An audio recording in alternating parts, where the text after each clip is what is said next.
Otherwise, pag ganun, wala na pong negotiation doon, but rather that is now what we call an imposition na lang po of mga demands or yung kagustuhan ng isang partido. Okay, so yan po yung spirit and essence of negotiation. And yung isa pa pong kailangan natin tandaan in negotiation, hindi mo rin siya ini-insist na ikaw lang yung tama at yung kausap nyo rin po, hindi rin dapat niya ini-insist na siya yung tama, yung position niya, di ba? Ang point po dito is maghahanap kayo dapat ng middle ground para ma-solve ninyo yung issues nyo as parties, di ba? So again, hindi po dapat ipamukha mo or insist mo na ikaw yung tama at hindi rin dapat ganun po yung contracting party nyo. Kasi kung i-insist mo lang po na ikaw yung tama at mali siya, pag ganyan, again, that is no longer negotiation but an imposition na po dun sa kausap ninyo. So kung ganyan na po yung situation nyo sa kausap ninyo, dapat po pumunta na kayo sa korte or sa barangay ba para at least meron na pong third party na mag-mediate or maging judge po between dun sa mga issues ninyong dalawa. Okay? So hopefully klaro po yan.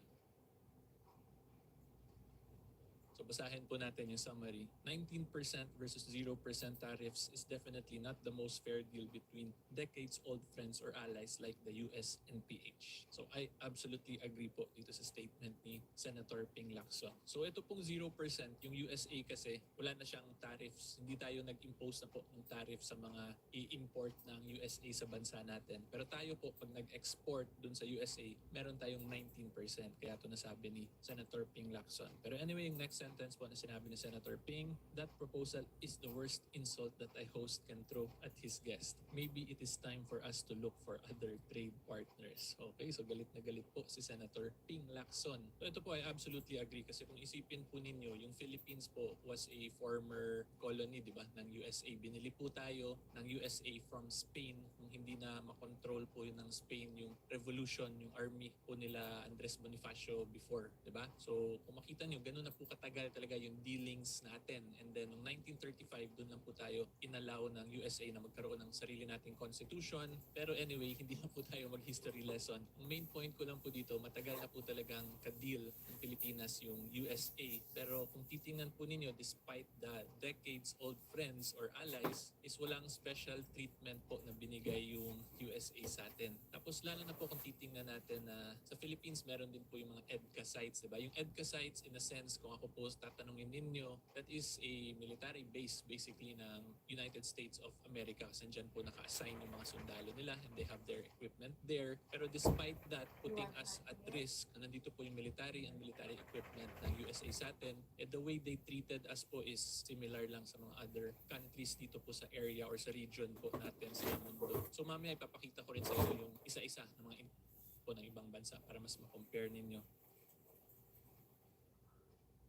More or less po kasi siguro na feel ni President Trump na talagang nangangailangan yung bansa natin currently via the administration ni PBBM, nangangailangan talaga nung services or may mga ilang bagay na kailangan nga ng government ni PBBM from USA, di ba? And usually po kasi in negotiation, pag ganyan, pag na-feel po ng contracting party mo na mas nangangailangan ka, of course, mas magiging firm yun siya. Tapos ang mangyari po niyan ngayon, ma-defeat na yung spirit of negotiation, di ba? So more or less po, magkakaroon na ng mga imposition, ng mga certain bagay-bagay. And kung ako po tatanungin ninyo, sa tingin ko, yung 1% na yan was more or less imposed na po yan ni President Trump kay PBBM. Kasi kung ikaw po yung presidente, I'm sure hindi ka naman papayag na 1% lang yung bababa, di ba? From 20%. So tatandaan po ninyo, yung 1% dito is only 5% po from 20%.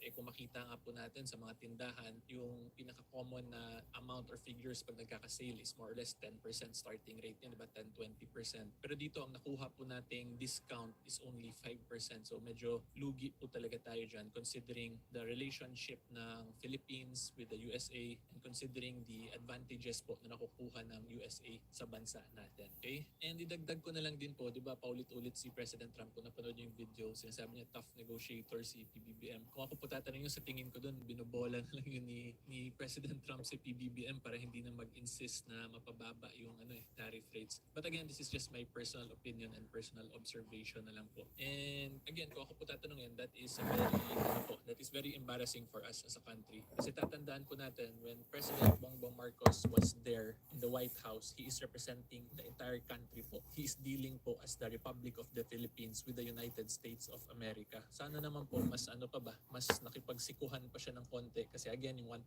is only 5% from 20%. In short, mababa po masyado kung ako tatanungin. Considering everything that is